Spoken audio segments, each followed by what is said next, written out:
Olá, irmãos e irmãs em Cristo Jesus. Bem-vindo ao meu canal da Bíblia, ouvindo a voz de Deus. Eu venho aqui gravar mais um vídeo para vocês aqui no meu canal. E hoje é a série O Grande Conflito, o capítulo 16, a América. Nós vamos ver essa história, esse relato que a Ellen G. White escreveu. E eu vou relatar para vocês. Antes de eu relatar essa história do grande conflito, eu preciso da ajuda de vocês para se inscreverem no meu canal da Bíblia ouvindo a voz de Deus, deixar o seu like, ativar o sininho das notificações para receberem meu vídeo e compartilhar meu vídeo para maior número de pessoas. Eu preciso da ajuda de vocês. Então vamos aqui para o relato do grande conflito, capítulo 16, a América. Embora a Igreja Anglicana tenha rejeitado a autoridade e o credo de Roma, aceitou em sua adoração muitas das cerimônias católicas. Circulava a alegação de que as coisas que a Bíblia não proibia não eram más em si mesmas. A observância dessas cerimônias teve a tendência de estreitar o abismo que separava as igrejas reformadas de Roma, e algumas pessoas alegavam que esse processo ajudaria os católicos a aderir à fé protestante. Outros discordavam. Eles viam esses costumes como estandartes da escravidão, da qual já haviam sido libertados. Argumentavam que em sua palavra Deus havia estabelecido as regras que governam. Sua adoração é que as pessoas não tinham liberdade para acrescentar a elas ou eliminar qualquer uma. Roma começou exigindo aquilo que Deus não havia proibido e acabou proibindo aquilo que ele explicitamente requeria. Muitos consideravam os costumes da igreja anglicana uma óbvia de idolatria e não podiam participar de sua adoração, mas a igreja, com o apoio das autoridades civis, não permitia dissidências. Cultos não autorizados foram proibidos sob pena de cárcere, exílio ou morte. Os puritanos eram caçados, perseguidos e presos. Não conseguiam ver nenhuma promessa de dias melhores. Alguns, enquanto tentavam encontrar refúgio na Holanda, foram traídos nas mãos de seus inimigos. No entanto, a perseverança deles finalmente foi recompensada. Encontraram abrigo nas amistosas praias dos Países Baixos. Deixaram a casa e o emprego. Eram estrangeiros em uma terra estranha, forçados a trabalhar em ofícios com os quais não estavam familiarizados para garantir a sobrevivência. Mas eles não perderam tempo em ociosidade, nem com reclamações. Agradeceram a Deus pelas bênçãos e sentiam-se felizes por poderem adorar sem medo. Controle certo. Quando a mão de Deus parecia apontar para que atravessassem o mar e se dirigissem a uma terra na qual poderiam fundar um governo para si e dar aos filhos a herança da liberdade religiosa, eles seguiram adiante no caminho que o Senhor conduziu. Perseguição e exílio abriram o caminho para a liberdade. Ao precisarem se separar pela primeira vez da igreja anglicana, os puritanos fizeram uma aliança com o povo livre de Deus, para andar juntos em todos os seus caminhos, revelados, ou serem revelados para eles. Esse era o princípio vital do protestantismo. Com essa intenção, os peregrinos partiram da Holanda, a fim de encontrar um lar no novo mundo. O pastor John Robinson, em seu discurso de despedida, disse aos exilados: recomendo-lhes perante Deus e seus benditos anjos a não me seguirem além do que seguir a Cristo. Se o Senhor lhes revelar qualquer coisa por outro instrumento seu, estejam prontos a aceitá-lo, assim como sempre estiveram dispostos a aceitar qualquer verdade do meu ministério, pois tenho grande confiança de que o Senhor tem mais luz e verdade que ainda surgirá de sua santa palavra. Da minha parte, não poderia me sentir pior diante da condição das igrejas reformadas. Agora não vão além daquilo que a reforma lhes trouxe. Os luteranos não conseguem ir além daquilo que Lutero viu. E os calvinistas permanecem exatamente onde foram deixados por aquele grande homem de Deus, que ainda não conseguia enxergar todas as coisas. Embora esses líderes fossem luzes acesas e resplendentes em sua época, ainda não compreendiam todos os conselhos de Deus, mas se vivessem em nossos dias, estariam tão dispostos a aceitar a luz adicional quanto a luz que primeiro receberam. Lembre-se da promessa e aliança que fizeram com Deus e uns com os outros, de aceitar qualquer luz e verdade que chegar a vocês de sua palavra escrita. Com isso, porém, imploro que tomem cuidado quanto ao que aceitarão como verdade, comparando e ponderando com outros textos bíblicos da verdade antes de aceitar, pois não é possível que o mundo cristão tenha saído tão recentemente de densas trevas anticristãs e já tenha encontrado plena perfeição de conhecimento, assim de repente. O desejo de ter liberdade de consciência inspirou os peregrinos a atravessar o oceano, suportar as dificuldades da falta de civilização, estabelecer as bases de uma poderosa nação.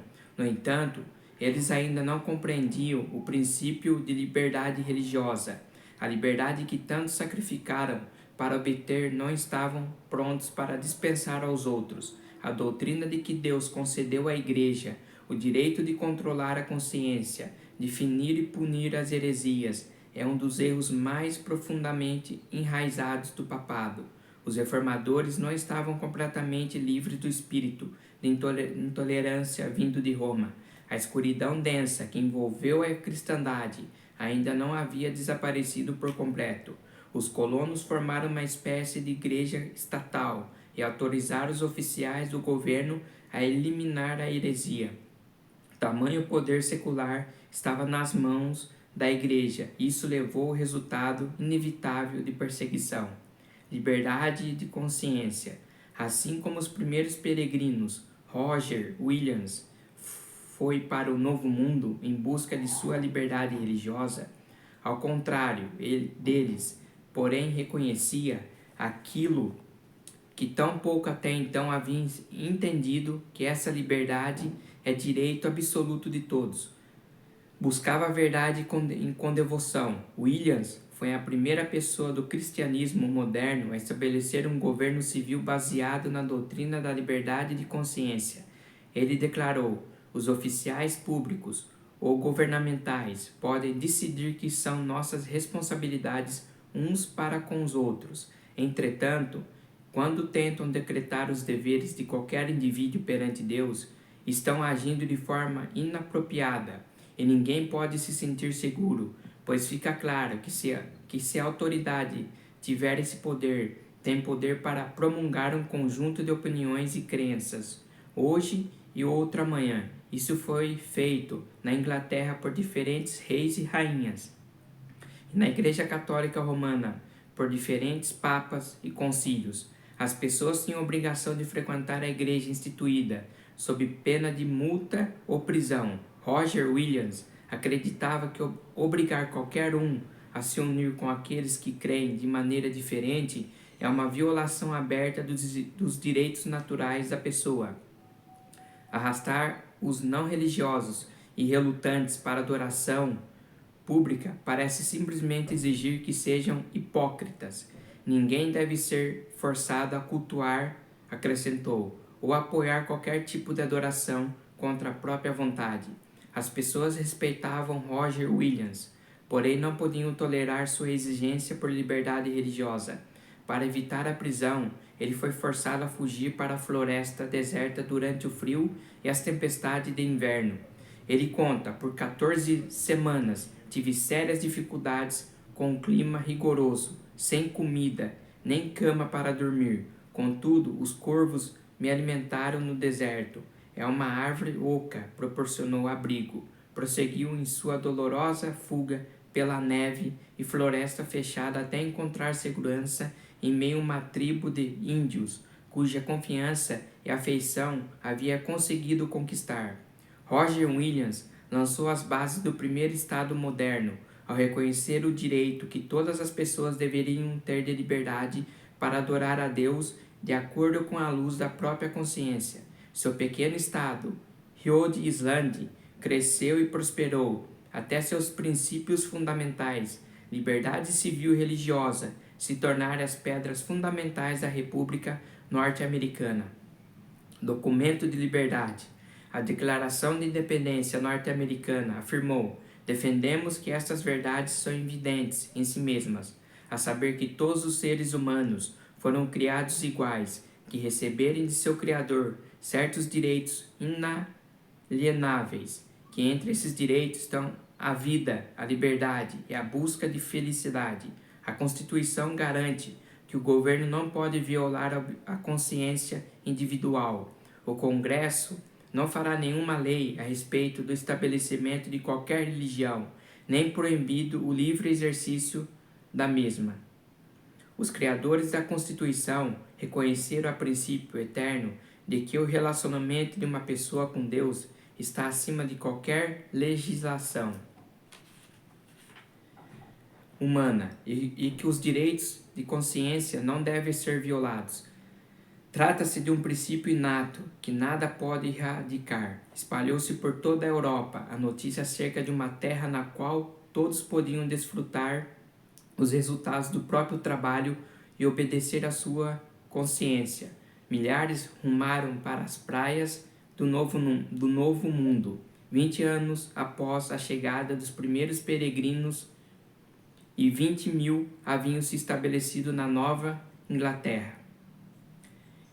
Eles nada pediam da terra, além do retorno razoável do próprio labor. Suportaram com paciência as dificuldades da falta de civilização, regando a árvore da liberdade com lágrimas e com o suor de seu rosto, até ela fincar raízes profundas na terra. A maior garantia de grandeza, tanto o lar quanto a escola e a igreja ensinavam os princípios bíblicos. Os frutos das Escrituras eram demonstrados com clareza na economia, inteligência, pureza e temperança. Por anos não se via um bêbado, nem se ouvia um palavrão, nem mesmo se encontrava um mendigo. Os princípios da Bíblia são a maior garantia da grandeza de uma nação. As frágeis colônias cresceram e se transformaram em estados poderosos. O mundo então notou a prosperidade de uma igreja sem papa em um estado sem rei. Contudo, um número cada vez maior de pessoas eram atraídas aos Estados Unidos por motivos diferentes do que levaram os peregrinos para lá. Eram indivíduos que buscavam apenas vantagens materiais. Os primeiros colonos permitiam que somente membros da igreja votassem ou tivessem cargo no governo. Aceitaram essa medida a fim de preservar a pureza do Estado. No entanto, isso acabou resultando na corrupção da igreja. Muitos se uniam à igreja, sem realizar uma mudança no coração, até mesmo no ministério. Havia indivíduos que nada conheciam do poder renovador do Espírito Santo. Desde os dias de Constantino até o presente, a tentativa de edificar a igreja, usando o auxílio do Estado, pode aparentar levar o mundo para mais perto da igreja, mas, na verdade, acaba levando a igreja para mais perto do mundo. As igrejas protestantes dos Estados Unidos, assim como as da Europa, falharam em avançar no caminho da reforma. A maioria, assim como os judeus dos tempos de Cristo ou os católicos da época de Lutero, sentia-se contente em crer da mesma maneira que seus antepassados. Dessa maneira, erros e superstições eram perpetuados. A reforma morreu aos poucos, até haver uma necessidade quase tão grande de reforma dentro das igrejas protestantes quanto na Igreja Católica Romana dos tempos de Lutero.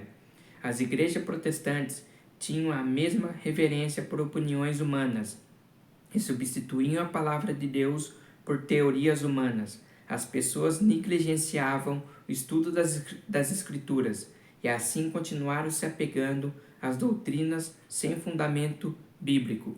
O orgulho e a extravagância eram incentivados sobre a aparência de religião, e as igrejas se corromperam. Tradições que arruinariam milhões ganhavam raízes.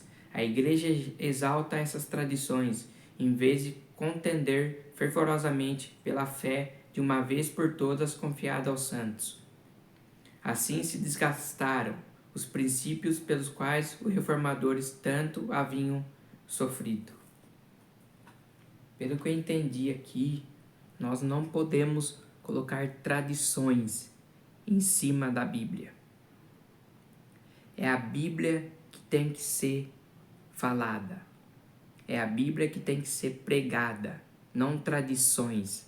Tradições não é para ficar em cima da Bíblia. É a Bíblia que é a palavra de Deus, que está acima das tradições. Então esse foi o capítulo 16 do grande conflito, a América. Que Deus abençoe vocês.